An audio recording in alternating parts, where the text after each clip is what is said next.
তুমি কি জানো, ভগবান বলেন যে সেই মানুষটা কখনোই তোমায় চায়নি, যাকে পাওয়ার জন্য তুমি এত প্রার্থনা করেছ। আর ঠিকই আছে যে সে তোমায় চায়নি, কারণ সেই মানুষটা কখনো তোমার যোগ্যই ছিল না।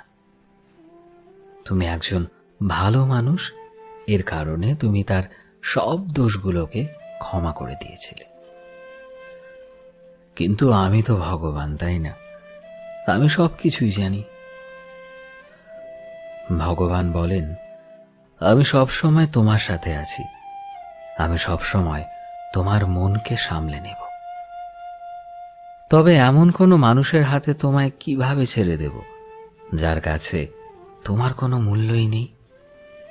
তুমি তো আমার বাগানের ফুল, তাই না? তোমায় কিভাবে আমি ব্যথা পেতে দেব বলো তো? একটু ধৈর্য ধরো, তুমি তোমার মতো কাউকে ঠিক পেয়ে যাবে। তখন তুমি বুঝতে পারবে, কিছু প্রার্থনা আমি তোমার পূরণ করি না, কারণ তোমার ভালোর জন্য।